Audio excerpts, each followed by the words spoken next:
আসসালামু আলাইকুম। কী অবস্থা সবার? আশা করি সবাই ভালো আছেন। আজকে আবার নতুন একটা ব্লগ নিয়ে আপনাদের সামনে চলে আসলাম। আজকে আমি আসছি বাঁশখালী উপজেলায় একটা ছোট সমুদ্র সৈকতে, যেখানে বিকেল হলে মানুষের আনাগোনা সমারোহ বেশি হয়ে যায়। তা মোটামুটি সেই অনুসন্ধানে এখানে চলে আসা। দেখতে পারতেছেন, এটা হচ্ছে বসার জন্য। আপনারা চাইলে এটা ভাড়া করতে পারেন। ভাড়া করে বসতে পারেন। বসে সমুদ্রের যে সূর্য, যে ডুবন্ত একটা যে সৌন্দর্য আছে সেটা উপভোগ করতে পারেন। এগুলো হচ্ছে আপনার চটপটি ফুচকা বিক্রি করার জন্য যে বসার যে স্থান আছে সেগুলা। আপনারা এখানে বসতে পারেন। বসে বিভিন্ন ধরনের খাওয়া-দাওয়া আপ্যায়ন করতে পারেন। উম পাশাপাশি এ এ দেখতে পারতেছেন, এটা হচ্ছে সেম বসার জন্য। বসে আপনি সুন্দরভাবে সূর্য ডুবা অবস্থায় যে সাগরের একটা মনোরম দৃশ্য আছে সেটা উপভোগ করতে পারবেন।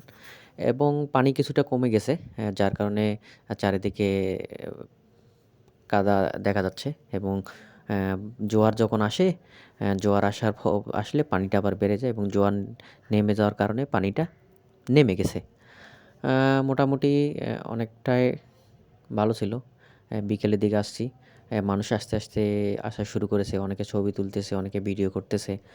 আ তদারপি যা হোক, সূর্যের এই ডুবন্ত অবস্থাটা দেখতে অনেক ভাল লাগে। আপনারা কক্সবাজারেও গেছেন। কক্সবাজারেও এই ফিলটা অনুভূতিটা করছেন আরকি। যেটা এখানে আসলেও করা যায়। এখানে আসলেও উপভোগ করা যায় আরকি। উম অ্যা এ প্রান্ত থেকে অপর প্রান্ত, ২ প্রান্তেই হচ্ছে মানুষের সমারোহ আছে। মানুষ আসতেছে। অনেকে ঘুরতে ফিরতে যারা পছন্দ করে, যারা প্রকৃতির সৌন্দর্যকে উপভোগ করতে ভালোবাসে, তারা তো অবশ্যই চলে আসছে। আপনারাও চাইলে চলে আসতে পারেন। এটা হচ্ছে বাঁশখালী উপজেলায় অবস্থিত। চিটাগংয়ের আশেপাশে যারা আমার ভিডিওটা দেখবেন তারা অবশ্যই আসবেন, এসে ঘুরে যাবেন এটা। আ এটা হচ্ছে ব্লক দিয়ে আপনার হচ্ছে অ্যা সাইটের যে বেড়িবাঁধ বলে, বেড়িবাঁধটা দেওয়া হয়েছে ব্লক দিয়ে। আপনি ব্লকের মধ্যেও বসে সূর্য ডুবন্ত অবস্থায় যে দৃশ্যটা আছে সেটাও দেখা যায়। আ মোটামুটি খুব ভালো লাগলো। আ এভাবে অ্যা যে চেয়ার টেবিলগুলো আছে সেগুলোতে বসে আপনারা সুন্দরভাবে সৌন্দর্যটা উপভোগ করতে পারবেন। ওভারঅল সবকিছু অনেক ভালো ছিল। দেখতে পারতেছেন। অ্যা অ এদিকে অনেক দূরে পর্যন্ত আপনারা হেঁটে যেতে পারবেন। এক প্রান্ত থেকে আরেক প্রান্ত হেঁটে যেতে প্রায় ০.৫ ঘন্টা সময় লেগে যায়। আমি এত দূর হেঁটে যাইনি। আমি মাঝ বরাবর গিয়েছি। যাওয়ার পর সুন্দরভাবে চারিদিকের ভিউগুলো নিয়ে আপনাদেরকে দেখানোর চেষ্টা করেছি। আশা করি আমার ভিডিওটা আপনাদের ভাল লাগবে।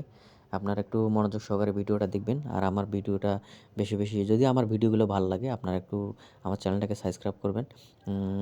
পাশাপাশি অ্যা লাইভ লাইক, কমেন্ট, শেয়ার করবেন এবং আমার পাশে থাকবেন। আমি চেষ্টা করব রেগুলার আপনাদেরকে এরকম নিত্য নতুন ভিডিও দেওয়ার জন্য। যাতে আপনারা অ্যা বাংলাদেশের বিভিন্ন দর্শনীয় স্থানগুলা মোবাইলের মাধ্যমে দেখতে পারেন, সুন্দরভাবে দেখতে পারেন। উম এবং আপনারাও যখন আসবেন এভাবে এসে ঘুরতে পারেন। এই জায়গাগুলোতে ঘুরতে পারেন এবং প্রকৃতির একটা সৌন্দর্য যেটা আছে সেটা উপভোগ করতে পারেন।